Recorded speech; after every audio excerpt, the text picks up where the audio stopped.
పైసలేమో contractor పోతాయట, మధ్యలో మొక్కలు చెట్లు మళ్ళీ డిపార్ట్మెంటే మెయింటైన్ చేయాలి. అంటే వానికి రోడ్ అమ్మిర్రు, దాని నుంచి ఎంతో కొంత గవర్నమెంట్కి రావాల్సింది పోయి ఉల్టా చెట్ల మీద ఖర్చు, మెయింటెనెన్స్ ఖర్చు మొత్తం కూడా వీళ్ళే పెట్టాలి. చాలా విచిత్రమైన పరిస్థితి ఉంది. మరి ముఖ్యమంత్రి గారు అసలు మీ డిపార్ట్మెంట్ను రివ్యూ చేస్తున్నారా, చేస్తలేరా?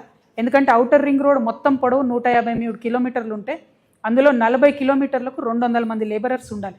కానీ ఇవాళ ఉన్న పరిస్థితి యాజ్ ఆన్ టుడే మీరు పోయి చూస్తే టోటల్ 153 కిలోమీటర్స్కి 150 మంది మాత్రమే లేబర్ ఉన్నారు.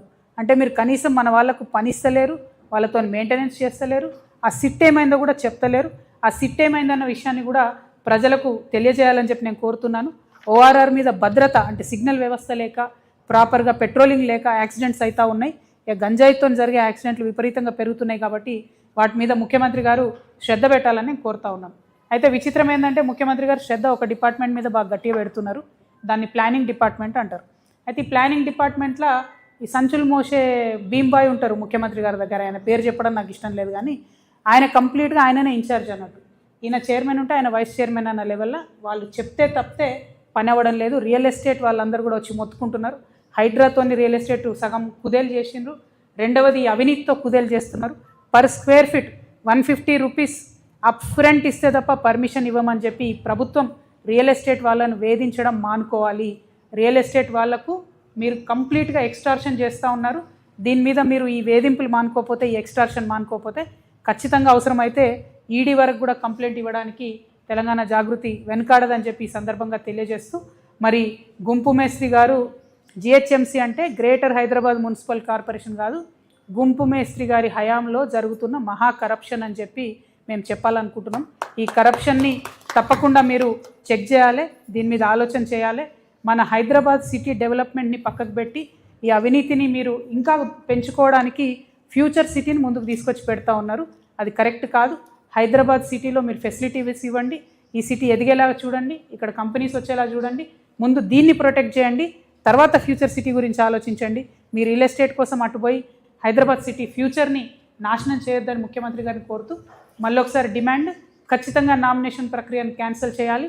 టెండర్ సిస్టమ్ ద్వారా మాత్రమే ₹1 అయినా సరే ప్రజలకు జవాబుదారీగా ఉండేటట్టు ముఖ్యమంత్రి గారు శ్రద్ధ పెట్టాలని కోరుతూ సెలవు తీసుకుంటున్నాను.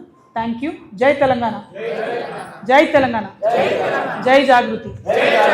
మా పార్టీ అనౌన్స్మెంట్ కార్యక్రమం 25వ తారీఖు ఉంటుంది కాబట్టి మేము ఆ రోజు 25 నాడు జరిగే కార్యక్రమాన్ని పర్యవేక్షించడానికి తెలంగాణ జాగృతి తరఫున ఒక 21 కమిటీలను వేయడం జరిగిందండి. ప్రతి కమిటీలో దాదాపు 30 మంది మనకు సభ్యులు ఉంటారు. ఆ తర్వాత వాలంటీర్ల సంఖ్య దాదాపు 500 మందితో వాలంటీర్స్ ఉంటారు. ట్రాఫిక్కి కానీ పోలీస్ వాళ్ళకి కానీ వచ్చేటటువంటి అన్ని జిల్లాల నుంచి తరలి వచ్చేటటువంటి వెహికల్స్కి ఇబ్బంది కాకుండా ఈ కమిటీస్ విత్ ఫోన్ నంబర్స్ మేము మా సోషల్ మీడియాలో పెట్టడం జరుగుతుంది. సో ప్రెస్ మిత్రులందరి పక్షాన ప్రజలకు కూడా తెలియజేస్తూ ఉన్నాను. పొద్దున మనకు 10కే ముహూర్తం ఉంది కాబట్టి తొందరగా తరలి రావాలి. వచ్చేటటువంటి వారందరూ కూడా పార్కింగ్ ఏర్పాట్లన్నీ కూడా చేస్తూ ఉన్నారు. బట్ ఏమాత్రం అనుమానాలు ఉన్నా ఈ కమిటీల వివరాలన్నీ ఆన్లైన్లో ఉంటాయి కాబట్టి డైరెక్ట్గా ఫోన్ చేసి తెలుసుకోవచ్చు. జాగృతి బాధ్యులందరినీ కూడా ఒక 21 కమిటీలతోని మేము సభకు ఏర్పాట్లు చేసుకుంటామని సంతోషంగా తెలియజేస్తున్నాము. Thank you. జై తెలంగాణ. జై తెలంగాణ.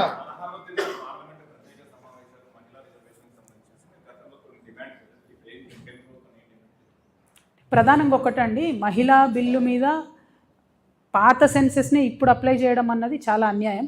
ఆల్రెడీ దీనివల్ల మొన్న జరిగిన పార్లమెంట్ ఎన్నికల్లో మహిళలకు అవకాశాలు పోయినాయి. దాదాపు 10-12 రాష్ట్రాల ఎన్నికలు జరిగినాయి, వాటన్నిటిలో కూడా మా అవకాశాలు పోయినాయి. ఇప్పుడు ఈ అవకాశాలన్నీ పోగొట్టింది 2027 సెన్సెస్ వస్తే ఆ డీటెయిల్స్తో ఏదో లాభం జరుగుతుందని మేము అనుకున్నాం. ఇంకొక ఏడాది అయితే 2027 వస్తుంది. మరి ఆ సెన్సెస్ కోసం ఆగితే డెఫినెట్గా మహిళలకు ఇంకొన్ని సీట్లు ఎక్కువ పెరుగుతాయేమో అని ఒక ఆలోచన. రెండవది, ఈ సెన్సెస్లో కులగణన చేస్తామన్నారు కాబట్టి బీసీ బిడ్డలు ఎంతమంది ఉన్నారో లెక్క పెడతారు కాబట్టి బీసీ ఆడబిడ్డలకు రిజర్వేషన్ వస్తుందేమో అని మేమందరం కూడా ఆశపడ్డాం. కానీ ఆ 2027 సెన్సెస్ వరకు ఆగకపోవడం వెనుక భారతీయ జనతా పార్టీ మరొకసారి వాళ్ళు బీసీ వ్యతిరేకులు అని చెప్పి వాళ్ళంతటా వాళ్ళే నిరూపించుకుంటా ఉన్నారు.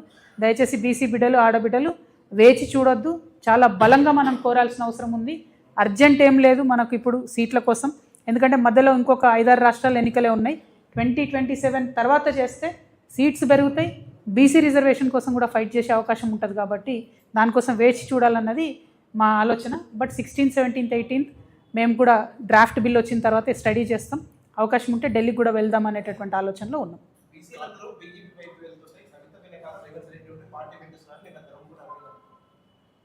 అసలు ఆయన ఎవరన్నది సగం మంది గుర్తులేదు, మా నిజామాబాద్ వాళ్ళకే గుర్తులేదు ఆయన ఎవరన్నది. ఆయన గురించి నేను మాట్లాడేందుకే, ఆయన ఏం మాట్లాడతాడో ఆయనకే అర్థం కాదు. పొద్దున ఏం మాట్లాడతాడో రాత్రి ఏం మాట్లాడతారో, ఒక రోజు ఒక మాట ఇంకో రోజు ఇంకో మాట. అట్లాంటి వాళ్ళ గురించి మాట్లాడి నేను టైం వేస్ట్ చేయదలుచుకోలేదు. తెలంగాణ ఆడబిడ్డలు స్వయం ప్రతిపత్తి కలిగినటువంటి వాళ్ళు, స్వతంత్రంగా ఆలోచించుకునేటటువంటి శక్తి ఉన్నవాళ్ళు. నేను తెలంగాణ ఉద్యమంలో రాటుదేలి ప్రజల మధ్యలో ఉండి ప్రజల మధ్యలో బతికి ప్రజల కోసం పనిచేయడానికి వస్తున్నటువంటి ఒక ఆడబిడ్డను. నన్ను పట్టుకొని ఎవరో మద్దతు ఇస్తే మీరు బతుకుంటారు, ఎవరో మద్దతు ఇస్తే మీరు ఉంటారంటే కేవలం ఆయన పురుష అహంకారం కనబడుతుంది తప్పితే ఇంకొకటి కాదు. ఇటువంటి మాటలు అరవింద్ గారు ఇంకోసారి మాట్లాడితే మంచిగా ఉంటుందని కూడా తెలియజేస్తాను. Thank you. జై తెలంగాణ. ఏమో నేను చెప్పిన కదా, ఆయనకు తలకాయనే లేదు, ఆయన గురించి ఎందుకు మనకు డిస్కషన్, వేస్ట్ ముచ్చట. ఆయనకు అరవింద్ అనేట ఆయనకు తలకాయ లేదు, ఉన్నా పని చేయదు, వేస్ట్.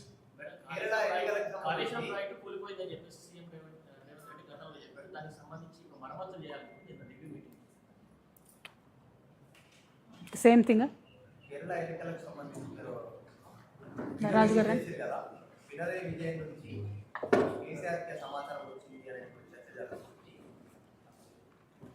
అంటే కేరళ ప్రజలను తెలంగాణలో కాంగ్రెస్ పార్టీ మనం చేసిన మోసాన్ని తెలియజేయడం కోసం మాత్రం నేను ఆ వీడియోని రిలీజ్ చేసినాను. అంతో ఇంత కేరళ ప్రజలు కాంగ్రెస్ పార్టీ చేసిన మోసాన్ని తెలుసుకొని లిబరల్ లెఫ్ట్ని గెలిపిస్తే నేను సంతోషపడతాను. డెఫినెట్గా అందులో డౌట్ లేదు. ఆ చర్చ ఎక్కడెక్కడ ఏ ఏ పార్టీలో జరిగిందో నాకు అనవసరం, నాకు తెలియదు కూడా. నాకు ఐడియా లేదు. నీ లెక్క నేను కూడా పేపర్లో చూసిన తప్పితే నాకైతే ఐడియా లేదు. బట్ కాళేశ్వరం అనే ప్రాజెక్ట్ని ఇదివరకు వాడుకోము అని చెప్పినటువంటి ముఖ్యమంత్రి గారు మళ్ళీ కాళేశ్వరాన్ని ఉపయోగంలోకి తేవాలి అనేటటువంటి ఆలోచన నేను వెల్కమ్ చేస్తున్నా. 2 కారణాలు. కరెక్ట్గా కాళేశ్వరాన్ని కక్కుర్తి లేకుండా, కమిషన్ల కోసం ఆశపడకుండా పూర్తి చేస్తే అన్ని జిల్లాలకు కూడా నీరు ఇచ్చేటటువంటి ఆస్కారం ఉన్నది. కానీ దానికి సంబంధించినటువంటి సిన్సియర్గా పని కాంగ్రెస్ ప్రభుత్వం చేస్తుందని చెప్పి నేనైతే అనుకుంటలేను. ఎందుకంటే వాళ్ళు కర్కశంగా గత 2.5 సంవత్సరాలుగా అన్ని సీజన్లలో కూడా కాళేశ్వరం ఫెయిల్ అయిందని చెప్పడానికి 8.5 లక్షల ఎకరాలను ఎండబెట్టిండ్రు. తెలిసి అంత కర్కోటకంగా ఉంది కాంగ్రెస్ ప్రభుత్వం. కాబట్టి అటువంటి ప్రభుత్వం కాళేశ్వరం రిపేర్ చేస్తుందంటే అది కేవలం కమిషన్ల కోసమే అని చెప్పి నేను అనుకుంటున్నా తప్పితే రైతుల కోసం అయితే కాదు. Thank you. జై తెలంగాణ. సారీ, క్షమించాలి, ఒక్క నిమిషం. మా హెచ్ఎంఎస్ రాష్ట్ర సెక్రటరీ గారు రాజు గారు వచ్చినారు. వారు ఇప్పటిదాకా ఇచ్చినటువంటి వివరాలతోనే నేను హెచ్ఎండిఏకి సంబంధించి, జిహెచ్ఎంసీకి సంబంధించి, అవినీతికి సంబంధించి నేను ప్రెస్ మీట్ పెట్టడం జరిగింది. అనేకమైనటువంటి ఆర్టీఐలు వేసి చాలా సంవత్సరాలుగా కొట్లాడుతున్నారు. దాదాపు ఒక 30,000 మంది జిహెచ్ఎంసీ కార్మికుల రిప్రజెంటేటివ్గా రాజు గారు మరి ఈ సమాచారాన్ని అంతా ఇచ్చినందుకు వారికి మనస్ఫూర్తిగా ధన్యవాదాలు తెలియజేస్తున్నాను. నెక్స్ట్ టైం ఇంకా సానుకూలంగా చాలా డీటెయిల్గా ఫైట్ కంటిన్యూ చేద్దాం. కాకపోతే మళ్ళీ ఒకసారి ముఖ్యమంత్రి గారికి ఒకటే డిమాండ్, దయచేసి టెండర్ ప్రక్రియను రద్దు చేయండి. ఎవరైతే రిటైర్డ్ ఉద్యోగులు ఎంబీ బుక్లను రాస్తూ ఉన్నారో ఆ పద్ధతిని కొనసాగించకుండా ఎవరైతే కరెక్ట్గా సంతకాలు పెట్టాలో ఆ టెక్నికల్ ఇష్యూస్ అన్ని సరిచూసుకునే విధంగా, అవినీతి జరగకుండా ప్రజల డబ్బు ప్రజలకు చెందేలాగా ముఖ్యమంత్రి గారు ప్రయత్నం చేయాలని చెప్పి డిమాండ్ చేస్తూ థ్యాంక్ యూ. సెలవు. జై తెలంగాణ.